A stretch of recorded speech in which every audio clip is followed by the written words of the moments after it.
कविता में निराला के काव्यों में काव्यों और शिल्पा की दृष्टि से वैविध्यता दिखाई देती है। कवि यहाँ पर बता रहे हैं कि चढ़ रही थी धूप, वहां पर जो पत्थर तोड़ रही थी वहां पर तेज सी धूप चढ़ रही थी। देखते देखा मुझे तो एक बार उस भवन की ओर देखा, छिन्न तार जो नहीं थी सुनी झंकार, एक क्षण के बाद वह कांपी सुघर। तो एक क्षण के लिए मैंने उसे समझने की कोशिश किया।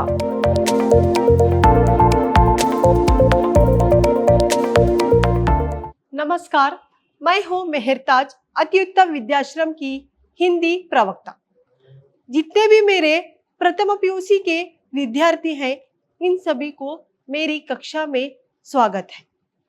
आज जो भी आपका प्रथम पीयूसी का जो साहित्य वैभव है, उस पाठ में आपका जो द्वितीय जो भी सोपान है, उसमें जो आपकी कविता है, जो आधुनिक कविता, उस आधुनिक जो कविता में जो आपका दूसरा जो कविता है, दूसरा जो कविता तोड़ती पत्थर, उस कविता के बारे में मैं आज समझाऊंगी। तो इससे पहले मैं इस तोड़ती पत्थर जो कविता की जो कवि है, उन कवि का मैं आपको परिचय दूंगी। तो सबसे पहले देखिए, कवि का नाम सूर्यकांत त्रिपाठी निराला। जो भी तोड़ती पत्थर कविता लिखे हुए कवि का नाम क्या है? सूर्यकांत त्रिपाठी निराला। और उनका जन्म 1996 में मेदिनीपुर महिषादल नगर में हुआ है। और जो भी इन्होंने अपने कविता में इन्होंने लिखा है कि जैसे कि इन कविता में जब इन्हों बचपन में उनके माँ की मृत्यु हो जाती है, बचपन से ही उनकी माँ की मृत्यु हो जाती है, और दूसरा पत्नी तथा पिता का असहदानी एक निधन हो जाना, और दूसरा जो भी इनके तिरस्कार, इनका जीवन एक तरह से गरीबी और दूसरी तरह से तिरस्कार के रूप में इनका जीवन बिताया गया। और दूसरा जो भी इन्होंने लिखी हुई जो कविता, ये क्या होती है? कथन पूर्वक है और शिल्पकार की तरह इन्होंने अपने इस कविताओं में लिखा गया है। और दूसरा जो इन्होंने अपने कविताओं में भक्ति का, मानवतावाद और समाज के उदारवादी के बारे में इन्होंने अपनी इस तोड़ती पत्थर कविता में लिखी गई है। और देखिए इनके प्रमुख रचनाएं परिमल, गीतिका, अनामिका, अर्चना, आराधना, कुकुरमुत, राम की शक्ति पूजा, तुलसीदास आदि इनके प्रमुख रचनाएं हैं। और इनकी जो मृत्यु 1961 में इनकी मृत्यु हो जाती है। तो इस तरह इनका परिचय है। तो जो भी इन्होंने अपनी जो कविता तोड़ती पत्थर में लिखा हुआ है, कविता किस तरह इन्होंने इस कविता में समझाया है कहकर मैं बताऊंगी। तो सबसे पहले देखिए इन कविता में इन्होंने क्या संदेश देना चाहते हैं कहकर समझेंगे। तो सबसे पहले तो इन्होंने अपनी जो कविता में निराला के काव्यों में काव्यों और शिल्पा की दृष्टि से वैविध्यता दिखाई देती है, और उनके जो काव्यों में मानवतावाद, भक्ति, श्रृंगार और प्रकृति से संबंधित भावों का चित्रण हुआ है। दूसरा, निराला जी भाषा, निराला जी की जो भाषा जो उन्होंने लिखी हुई है वो है ओज है, प्रवाह है, कसक है और गरिमा, इनकी जो कविताएं लिखी गई है। और दूसरा है प्रस्तुत कविता में सड़क पर जो पत्थर तोड़ने वाली एक साधनहीन और असहाय नारी को इन्होंने जब देखते हैं तो इस तरह इनके जो सजीव चित्रण में किस तरह प्रकट होता है कहकर इन्होंने इस कविता में बताया गया है। और जो भी इस गरीब सहानुभूति जो नारी इस जो भी रास्ते में पत्थर तोड़ रही है उस नारी पर किस तरह इन पर सहानुभूति आती है कहकर इन्होंने अपनी इस कविता में बताया गया है। और दूसरा इन्होंने एक और तो धानी वर्ग ऊंची ऊंची अट्टालिकाओं में विश्राम कर रहा है और दूसरी ओर मध्य के विषम ताप में यहाँ तड़पती युवती परिश्रम कर रही है। तो इन्होंने यहाँ पर बता रहे हैं कि जैसे कि बड़े बड़े इमारतों में बैठकर विश्राम कर रहे हैं और थोड़े लोग अपने इस तपती धूप में बैठकर परिश्रम कर रहे हैं, वो इस पद्य में इन्होंने प्रकट किया गया है।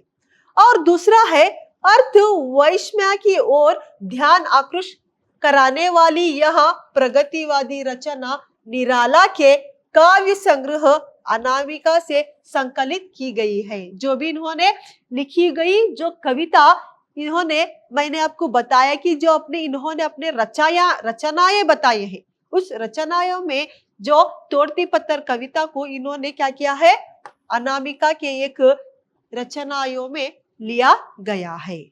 तो आइए देखिए जो कवि ने किस तरह इस तोड़ती पत्थर की कविता में क्या बताना चाहते हैं, क्या संदेश देना चाहते हैं कि युवती के आधार पर जो नारी इस पथ पे पत्थर तोड़ रही है किस तरह वो परिश्रम कर रही है कहकर इन्होंने इस कविता पे बताया है।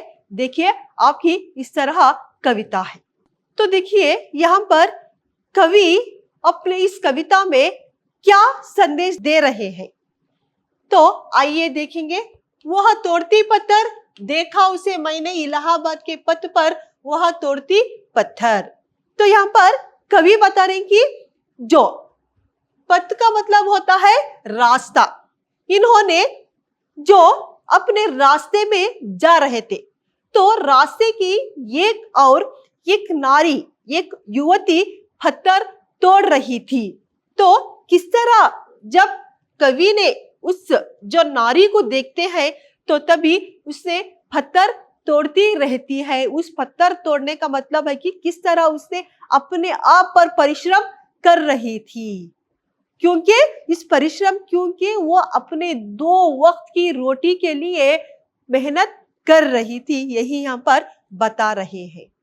तो दूसरा, कोई ना छायादार पेड़ वहां जिसके तले बैठी हुई क्या है स्वीकार, श्याम तन बर बंदा यौवन नत नयन प्रिया कर्म रत मन। तो यहाँ पर आइए आपको मैं यहाँ पर शब्दार्थ बताऊंगी।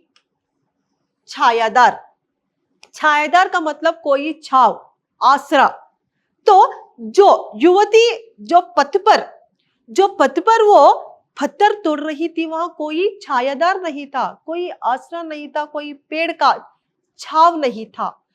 तो वह छाव ना होने के कारण भी वो क्या हो रही थी उस तपतपाती धूप में, तो तेज सी धूप में वो क्या हो रही थी पत्थर तोड़ती रहती थी। और पेड़ वह जिसके तले बैठी हुई स्वीकार, तो उसके जो भी जगह में बैठ के पत्थर तोड़ रही थी वहां पर कोई भी छायादार पेड़ नहीं था, कोई भी छाव नहीं थी। और श्याम तन भर बंदा यौवन नत नयन प्रिया कर्म कर्मन, तो यहाँ पर उसका जो शरीर था वो सांवले रंग की थी। जो श्याम का मतलब होता है क्या है सांवले रंग की, तो वो सांवले रंग की थी और वो क्या थी यौवन थी, लेकिन उसका पूरा शरीर क्या यौवना व्यवस्था में था, लेकिन उसका क्या था जो रंग सांवले रंग था।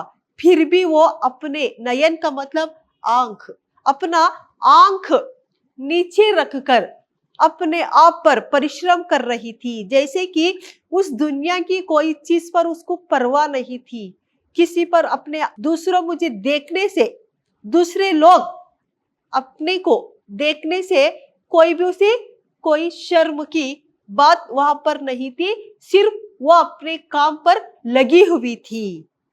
नीचे सिर झुकाकर, आंख नीचे झुकाकर पत्थर तोड़ने में झुली हुई थी। तो कर्म का मतलब होता है काम, काम कर रही थी, अपने एक हथौड़े से काम बार बार उस पत्थर को तोड़ रही थी।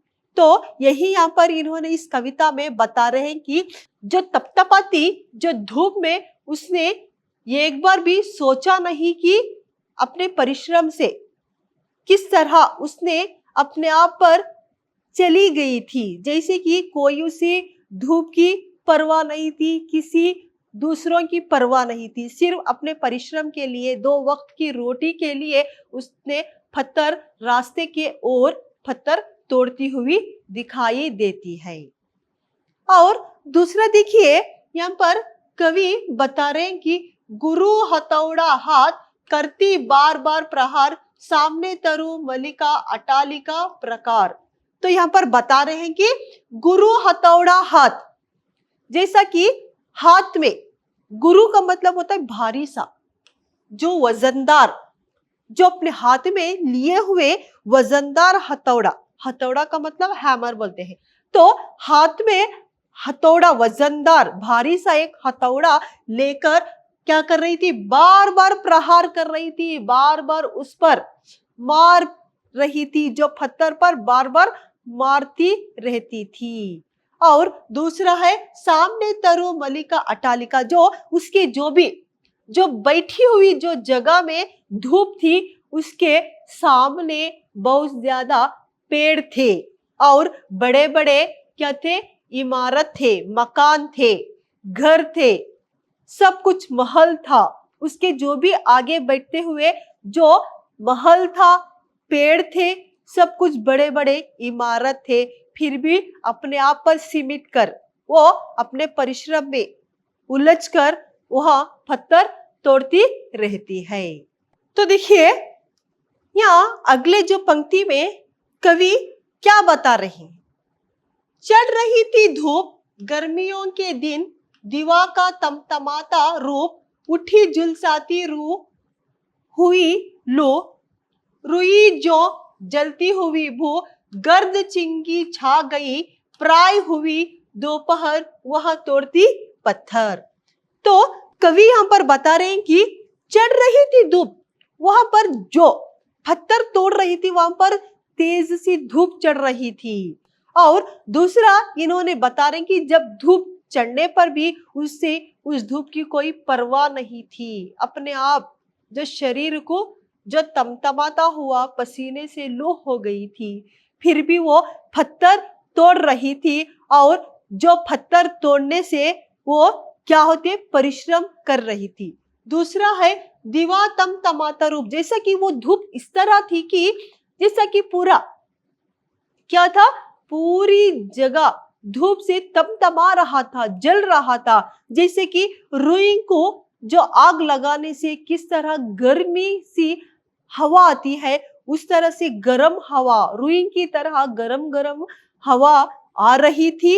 और दूसरा जो धूप की धूल रहती है, गरम धूल, गर्मी की हवा जा रही थी, और दूसरा धूल, गरम की धूल जो वहां पर उड़ रही थी, फिर भी वो क्या, पत्थर तोड़ रही थी। यही यहाँ पर कवि बता रही, गर्द चिंगी छाप प्राय हुई दोपहर, लेकिन वहां पर दोपहर क्या होता, चढ़ गई थी। सुबह से वो पत्थर तोड़ रही है, लेकिन जब दोपहर क्या हो गई थी, तब ऊपर चढ़ गई थी, बहुत ज्यादा तेज सी धूप थी, फिर भी वो अपने आप को परिश्रम की सहानुभूति से क्या करती है, पत्थर तोड़ने लगती है। तो आगे देखिए यहाँ पर कवि किस तरह अपनी पंक्ति में बता रहे हैं, देखते देखा मुझे तो एक बार उस भवन की ओर देखा, छिन्न तार देखकर कोई नहीं देखा मुझे उस दृष्टि से, जो मार खा रोई नहीं। तो यहाँ पर बता रहे हैं कि जब वो युवती पत्थर तोड़ रही थी, तभी एक बार उस कवि की ओर देखती है, कवि की ओर देखती है, और दूसरी ओर क्या करती है, मकान की ओर, जो अपने सामने रहने वाले मकान की ओर देखते हैं, तो उस मकान की ओर देखते ही पुनः क्या करती है, कवि की ओर देखने लगती है। और देखने के बाद पुनः क्या करती है, नीचे आंख झुकाए पत्थर तोड़ने लगती है। तो क्या बोलते हैं, मुझे उस दृष्टि से जो मार खा रोई नहीं। तभी वो पत्थर तोड़ती रहती है।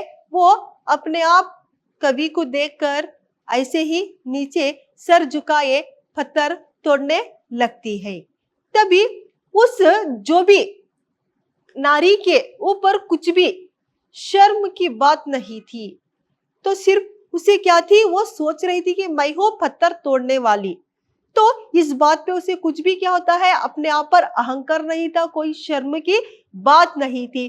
फिर भी मैंने उसे सोच लिया, उसकी जो भी सूरत पे देखकर मैंने समझ लिया कि वो क्या हो रही है, अपने परिश्रम के लिए मेहनत कर रही है और 2 वक्त की रोटी के लिए मेहनत कर रही है कहकर सोचते हैं। फिर भी उसे चोट पाई, तो उसे चोट चोट का मतलब होता है उसे अंदर अंदर ही अंदर क्या है, उस जो युवती में बहुत ज्यादा दुख है। दुख होने पर भी वो परिश्रम करने लगती है। तो इसका मतलब यहाँ पर कवि समझा रहे हैं कि जो अमीर लोग रहते हैं वो बड़े बड़े मकानों में आराम करते हैं। जो गरीब लोग रहते हैं, इस तरह के बहुत सारे पत्थर तोड़ने वाले गरीब लोग क्या करते हैं, इस धूप, कोई धूल, बारिश, मिट्टी, कोई भी चीज की वो परवाह किए बिना अपने आप अपनी पेट के लिए उन्होंने परिश्रम करते हैं। वहां इन्होंने इस बात पे समझा रहे हैं चोट का मतलब, चोट किस तरह उन्हें होती है। फिर भी अपने जो भी दुख है, उस नारी में दुख है, दुख होने के बावजूद भी वो क्या करती है, परिश्रम करती है। कोई चीज की वो परवाह नहीं करती है। कोई भी उसे देख ले, उसे कुछ भी समझ ले, उस बात पे उसे चिंता नहीं होती। तो यहीं पर पत्थर तोड़ने वाली एक नारी को यहाँ कवि ने बताया है।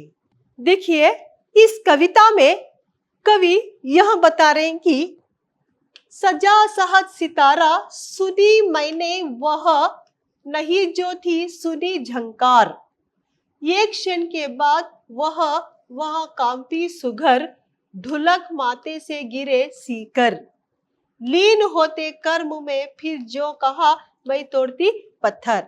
यहाँ पर कवि बताना चाहते हैं कि जब वो युवती, वो नारी पत्थर तोड़ती रहती है, तो उसे कोई दुनिया का परवाह नहीं रहता है। कोई व्यक्ति उसे देख ले, कुछ भी समझ ले, उस चीज का भी उसे परवाह नहीं रहता है।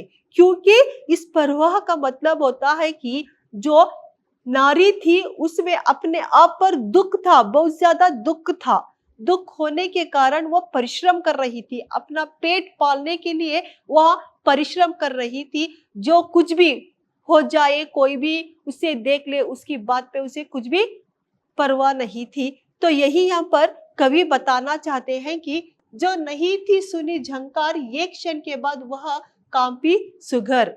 तो एक क्षण के लिए मैंने उसे समझने की कोशिश किया, तब समझने में पता चला कि उसे कोई चीज से मतलब नहीं, सिर्फ अपने काम से मतलब है कहकर वो सोचने लगते हैं। तो यहाँ पर कवि बताना चाहते हैं कि जो अमीर लोग मेहनत बिना मेहनत करे वो अमीर लोग बन जाते हैं। यही यहाँ पर जो गरीब लोग रहते हैं, उन गरीब लोग की हालत किस तरह रहती है। तो कोई चीज की वो धूप हो, बारिश हो, धूल हो, मिट्टी हो, किसी चीज की उन्हें परवाह नहीं रहती। सिर्फ अपने लिए, अपनी जो पेट के लिए इन्होंने किस तरह पेट पालने के लिए परिश्रम करते हैं कहकर इन्होंने इस 2 पंक्तियों में यहाँ पर बता रहे हैं। आगे देखिए, जब युवती पत्थर तोड़ती है तभी उसके जो भी बदन से पसीना निकलता है। यहाँ पर दिखाई, देखिए, सीकर, सीकर का मतलब पसीना, उसके पूरे माथे पर पसीना निकलता है। फिर भी वो अनजान होके उस पत्थर तोड़ती रहती है, बार बार उसके ऊपर प्रहार करती रहती है। तो बात वो बोलती है कि फिर भी कोई भी मुझे समझ ले, लेकिन मैं हूं एक पत्थर तोड़ने वाली नारी कहकर वो इस कविता में बताती है। तो यही इन्होंने इस कविता में बताना चाहते हैं कि कोई भी किसी भी चीज की परिश्रम हो, कोई भी चीज हम पाना चाहे तो परिश्रम मुख्य होता है। बिना परिश्रम के हमारा जीवन क्या होता है, असफल हो जाता है। तो इसके साथ साथ इन्होंने यह संदेश भी देना चाहते हैं कि जब अमीर हो या गरीब हो, कोई भी हो, मेहनत करना एक मुख्य बात है। जब अमीर लोग क्या करते हैं, अच्छा खान पीन करते हैं, अच्छे आश्रय में रहते हैं, बड़े बड़े इमारत में रहते हैं, बड़े बड़े मकानों में रहकर आश्रम करते हैं।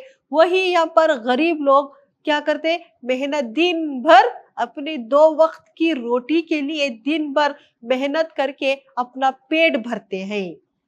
तो किस तरह गरीब और अमीर के दोनों का यहाँ पर क्या है, तुलना किया गया है।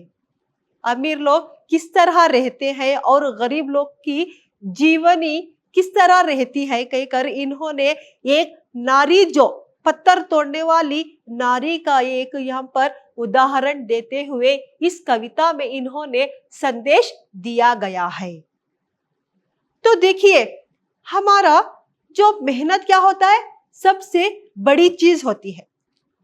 जब हम क्या करते हैं, मेहनत, जब हम अमीर होते हैं तो अमीर होने के बावजूद भी हम क्या होते हैं, जब अमीर होने का एक मुख्य क्या होता है, मेहनत करना जरूरी है। जब हम मेहनत करेंगे तो आगे हमारी जीवन क्या होते हैं, सफल होती है। तो वही यहाँ पर अमीर लोग ज्यादा, उनके पास धन संपत्ति सब कुछ रहती है, रहने के बावजूद भी उन्होंने, जो गरीब लोग जो इस तरह 2 वक्त की रोटी के लिए किस तरह युवती पत्थर तोड़ती है, इसी तरह अनेक तरह के गरीब लोग अपना अपना पेट के लिए काम किया करते हैं। उसी तरह अमीर लोग जो गरीब लोग की सहायता करना चाहिए। यहाँ पर कवि बताना चाहते हैं कि गरीब लोगों के लिए क्या करना, सहायता करना चाहिए। जो अमीर लोग रहते हैं उनके लिए सहायता करना चाहिए, और क्या होता है, भेदभाव नहीं करना चाहिए कहकर इन्होंने, कवि अपनी इस पंक्तियों में इस नारी का उदाहरण लेते हुए बताया गया है। धन्यवाद।